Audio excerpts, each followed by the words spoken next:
Recently there's been this fervor in Japan over whether the current Miss Japan, Ariana Miyamoto, a half Japanese and half African American model, should be allowed to represent Japan in Miss World because she's not Japanese enough.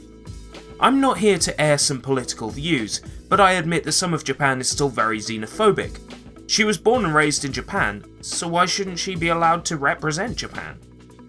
It reminded me how there are some games that when they were released in Japan underwent huge changes because, well, they were not Japanese enough. This time on SUSHIBITES, we look at 3 such games. Let's begin.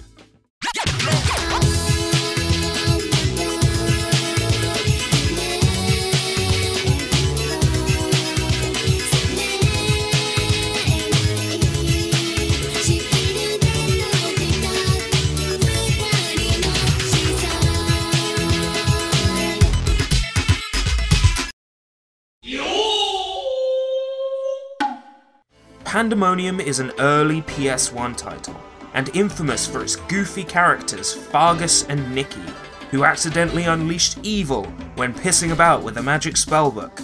They end up having to undo their stupid actions. When Pandemonium was released in Japan, its characters and names were changed, Guess they were not Japanese enough. Say hello to Clam and Guppy, the magical hoppers. The rest of the game is basically the same, so something about a ginger magician and a jester probably didn't sit well with the Japanese audience. Hanna-Barbera does have a following in Japan, but when Jetsons' Invasion of the Planet Pirates was released in Japan, it had its license stripped to support a low-level manga serialization named Yokai Buster. And the resulting game, Yokai Buster Ruka no Daiboken, wasn't all that great. Setting, music, sound effects, characters changed, but that core gameplay and level design stayed the same through it all, minus an extra level and minigame.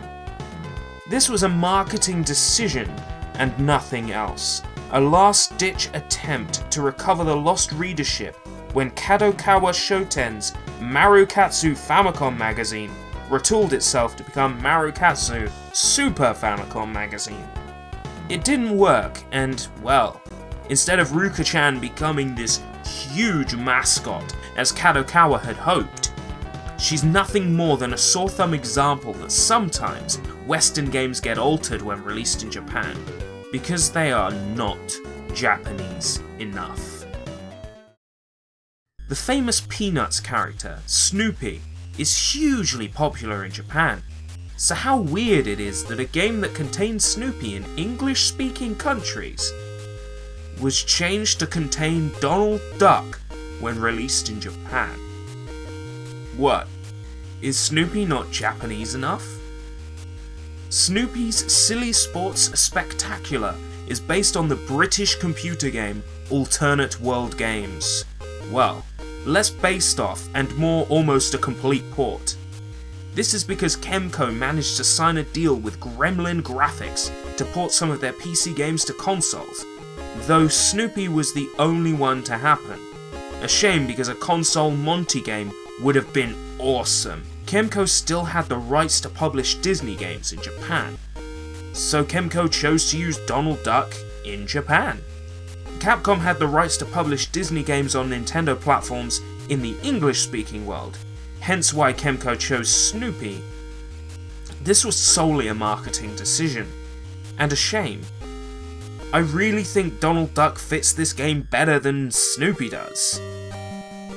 Snoopy doesn't seem like the eats pizza type. There are plenty of examples of how Japanese games are altered upon leaving Japan, but few the opposite way around, which is what makes it a more notable occurrence. Magicians and jesters becoming weeaboo anime cliches, the Jetsons turning into a girl with a baby demon in her hands, and Snoopy magically transforming into Donald Duck. There are more, but I'm gonna have to seek them out myself. I can't find a definitive list online for this subject. I look forward to bringing you more games that are just not Japanese enough, soon. But for now, This has been Sushi Bites. Thanks for watching.